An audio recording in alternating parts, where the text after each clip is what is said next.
Well, this is going to be so interfaith. I get so excited when I get to be here for our interview every month. Today, I am particularly on fire for the whole interfaith thing because just this morning I was at a wonderful experience where a Hindu monk was interviewing a Jesuit priest. So maybe I'm the only person who gets to do something like this twice in one day. But it's a pretty cool thing to see boundaries just melt and interest and spiritual growth take hold. So, our guest today, and thanks to Reverend Sarah for meeting this wonderful woman when she was at Oxford a couple of summers ago. So, our guest is Christina Nellist, Ph.D., an Eastern Orthodox theologian specializing in animal suffering and human salvation. She is co-founder and president of the Pan-Orthodox Concern for Animals charity and a board member of both the Animal Interfaith Alliance UK and the Orthodox Fellowship of the Transfiguration in the US. Welcome, Dr. Nellist. Hello, everyone. Oh, and Thanks for inviting me. Well, thank you for staying up late. She's in the UK, and so it's a nighttime there. So we have such a short amount of time. I'm going to jump in, and I'll jump in with the biggest, broadest question. And if you just want to give me one sentence or whatever's on your mind, that's all fine. But just help us understand in this history of Christianity, give us a little history of the Orthodox Church.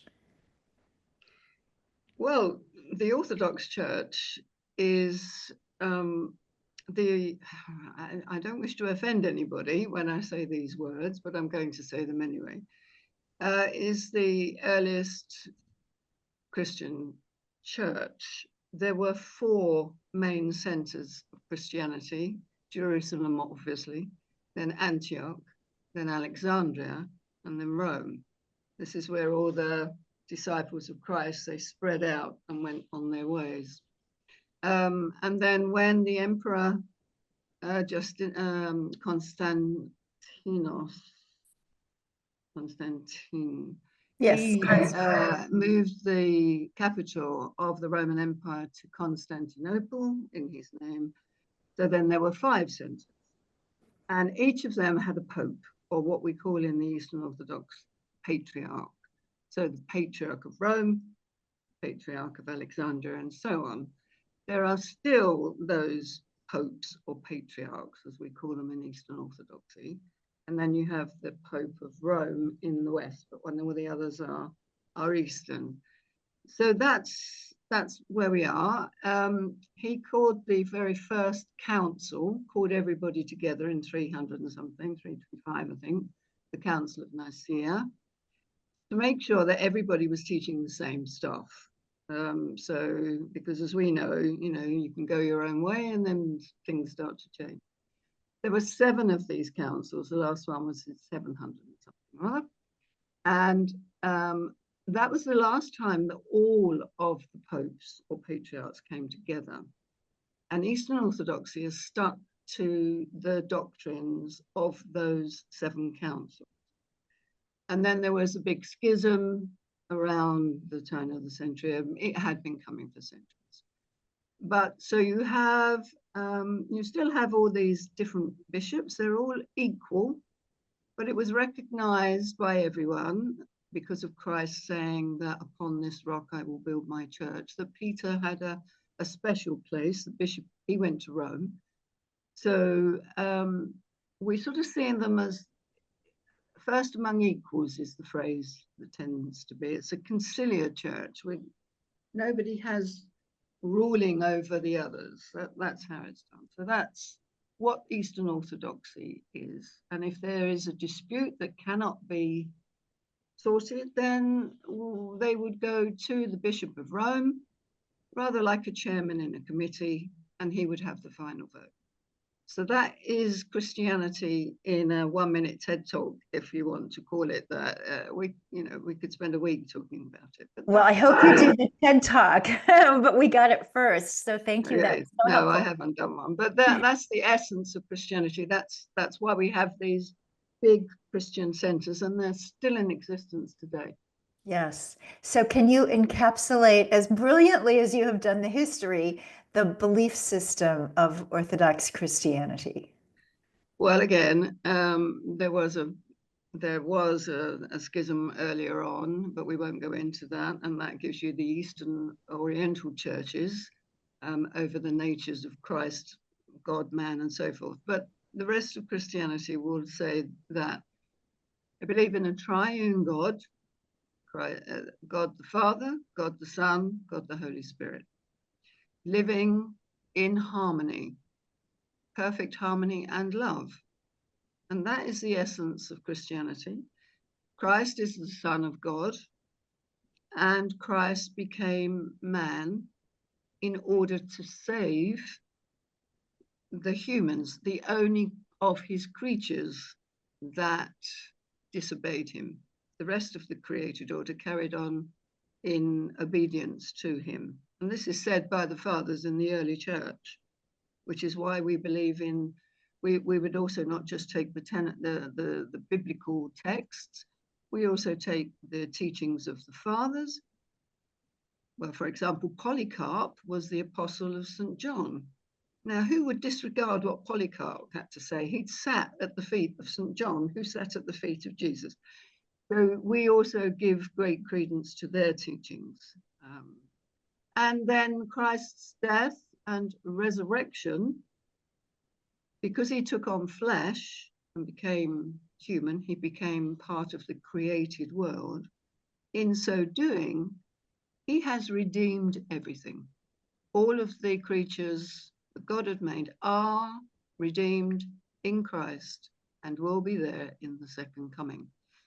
Now, that's not to say that this is what you've always heard, but basically this is the tenets of Christianity, heavily influenced, I have to say, by much philosophy from Aristotle and Plato, which causes distortion, but we'll come on to that perhaps later. That's the basic stuff. Oh, well, utterly fascinating, and not necessarily the way we have always heard it, especially with the redemption of all creatures. Although I think I may remember something about that once or twice in Catholic school before they passed around the chip beef on toast. But just for you personally, Dr. Nellist, what led you to include non-human beings in your personal circle of compassion? Oh, well, I thought about this and I came to the conclusion actually that there's never been a time when they weren't. When we're young, when we're very young, we don't think along those terms, do we? But really, my cousin would put a worm in a jar, jam jar, put holes in it, or a butterfly.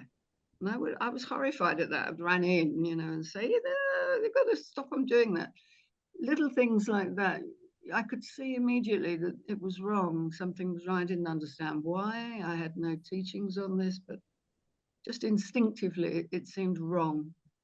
So, and then that sort of awareness grew. And in the 60s, I was working in a bank in the City of London. And I read a newspaper article on the Canadian seal hunt. That's how long it's been going. And I was compelled to act. There was no wring of hands. No, I just knew I had to do something. So I stood in the streets of London. At the time, men were wearing bowler hats, like you see in them old movies. I'm old, so I gingerly would call out to them, would you please sign my petition? So, and again, there was no history of that in my family. There was none of that. It was just instinctively to me that I had to act. And then it's been my life. I mean, it's just who I am. And I'm 72, coming up 73 now, and it's no different. I should be doing this until I drop.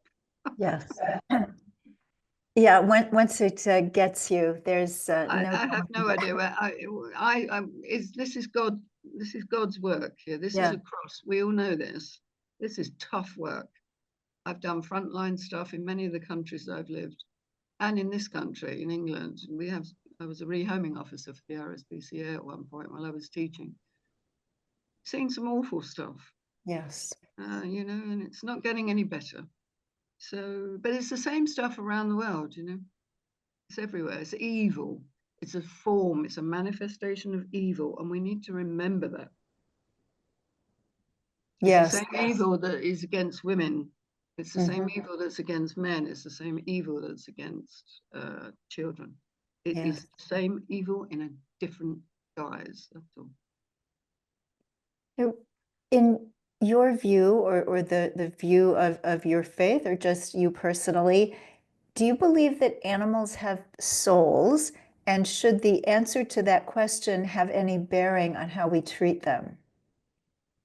Well, I don't tend to plug my work, but if you look on our website, this is my book, and in on this particular one, Eastern Orthodoxy and Animal Suffering, Ancient Voices in Modern Theology, I did some research in Cyprus, and I took from the animal protectionists and so forth, and then I went to the church with this, and they were horrified at what was being said. And when you put them together, when I analyzed them, they were saying the same stuff, same things. They didn't know it because they didn't talk to each other. I then took that and went to Metropolitan Christos, who I work very closely with. And it was one of the questions I put to him, because it was said in one of the schools by a Cypriot teacher of, no, you won't say theology, but a religious teacher there, that it didn't matter what you did to animals because they didn't have souls. And they were horrified, the church was horrified. And Metropolitan Christos said, it doesn't matter whether an animal is ensouled or not. So I would say yes, and the church will say yes, but I'm afraid we do have this terrible hang up with the teachings of the Greek philosophers. But then you have to know what they meant by souls and rationality. So Aristotle, I mean, you know, he was so wrong on so many levels with his science. And we now know that the criteria used to decide what has a soul and a rational soul or not, many of the animals, increasingly each year, more species are added, meet that criteria. So yes, we can say they are sold, but the bottom line is, as Callistos, Metropolitan Callistos, that's a red herring. It muddies the water, and it's done deliberately, I think, by some to do just that, to try to elevate humans above the rest. There's no need to denigrate the rest of creation to elevate us. We have a special role. It's called image of God. No other creature has this. But there's a reason for that. We're supposed to act on his behalf, as he does. And we can come to that perhaps. But yes, they have souls. What type of soul? That's debatable. Clearly, in my mind, they have a rational soul because they are rational creatures. But we already know in the Bible, it tells us that animals will be there in the second coming. We already know through Christ that all things are redeemed through him. So the business of whether they have souls or not is irrelevant to the way we treat them. And this is said in my book. The church says this. Cruelty is evil. Cruelty is against the teachings of our Christian God, who is an all-loving and compassionate God. And it's an evil that we need to stand against. So that should have nothing to do with the way we treat the animals. But of course, many people use that excuse to treat them in a very bad way. And we're Yes. very good at that, are we not? We have. I completely agree with you that they are indeed soulful creatures, but for sake of argument, if they didn't, then we should treat them even better, because this would be their only chance to experience joy. Yeah, So you could argue that. You could had argue. a I mean, few arguments. ultimately, this is not a doctrine. This is opinion. This is not discussed in the church. It wasn't that they were not interested. They had other things to sort out. They were teaching, who is Christ? What is he? What is the triune? What is the Trinity? Who is God? this is what they were trying to sort out. They didn't say anything, not because they weren't interested. And when they did say, they said some wonderful things. You know, again, in my book, I've got a lot of stuff. Some of the early fathers say wonderful things. Yes. We don't have to wait. We don't have to wait for St. Francis, who is 1,000 odd years later. These Yes. guys are saying it right at the beginning. Well, they were, and there were so many, certainly vegetarians in the early Yeah, church. yeah, they were. So, do you have a story or somebody that you like in particular, one of the early church fathers or perhaps mothers who had something to say about animals? Not in the sense of not vegetarians or vegan. I mean, there wasn't a great deal of food to go around. Many of them went into the desert. I mean, we can look at diet, and you can look at the Bible there. God only gives us vegan food. He doesn't, there's nothing there. I mean, there is honey. So, I mean, some people might say that wouldn't be something that they would have. But I think we have to look at what maybe that was like then and what it's like now, perhaps. But anyway, regardless of that. Yes.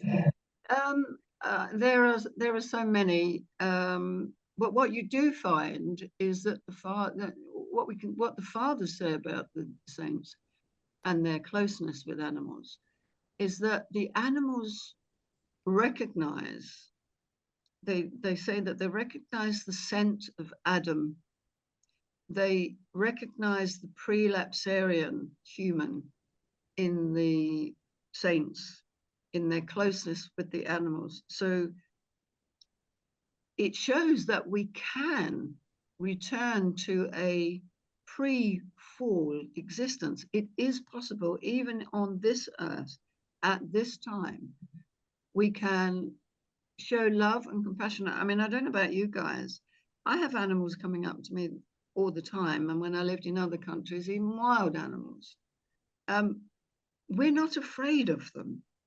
We have to treat them with respect, treat them with honor, respect them. You know, they're sacred creatures as we are. And the fathers, the early saints, even modern day saints, you'll find these ones that, like St. Seraphim in Russia, feeding his friend the bear. You know, right throughout history, that closeness is the animals recognizing the purity of heart of those who show compassion to animals. Oh, that's beautiful. So, in our last couple of minutes, you established Pan-Orthodox Concern for Animals in 2017. So, tell us your motivation for that and the aims of the organization and how we might be part of it. Well, again, I was the first. I say that with a bit of hesitancy because I did work closely with Metropolitan Callistos on before he died, on his private library. And I found a text that he wrote back in 1963.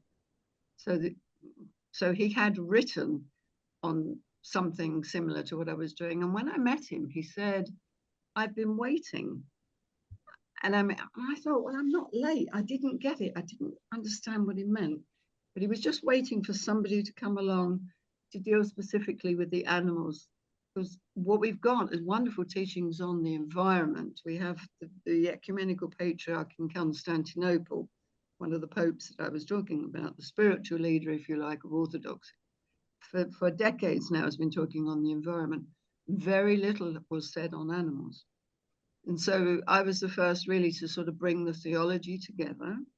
And it occurred to me that we needed a space also like Catholic Concern for Animals, like the Anglicans and others have gone before us. We needed a space where we could inform our own people about their own theology, that it was not new. This has been from the earliest times of the church, continuing through to today. We have teachings that it is a sin to harm animals. So we have, really very good teachings from popes telling us this. And that it's also a place because in that book, again, it deals with lots of animal protection issues. So I try to bridge the gap between the two and make the chasm try to bridge that gap so that the animal protectionists know that there are texts there that they can go to the church and say, look, what are you doing about this? It says so and so. Saint Athanasius said this, and Isaac said this. And so this is what I thought we needed a platform for. And it's really to inform, to teach, to bridge a gap, and to make other theologians engage with the subject so we could develop an animal theology in Eastern Orthodoxy. And that's what we continue to do. And opportunities like this. And I was very happy to engage with Barbara at Animal Interfaith Alliance, because I don't believe that one faith has all the answers to everything. I think God can manifest in many different forms, in any way he so chooses, because if there is a God who created the universe, who are we to say that he will only speak to this or that person? So I'm very much interested in ecumenical and interfaith. Yes. Learn the golden rule there from Athanasius and Irenaeus. It's there right from the beginning of the church. And as we know, in other faiths. Yes. And what a dazzling way to end it all. I think if we could just ripple some of that out into the world, which is exactly what you're doing with your wonderful work and what we're trying to do too, those ripples are going to get pretty big and meet one another and change the world for animals. So thank you so very much, Doctor. Thank you for being with us today. You're very welcome. Thank you very much.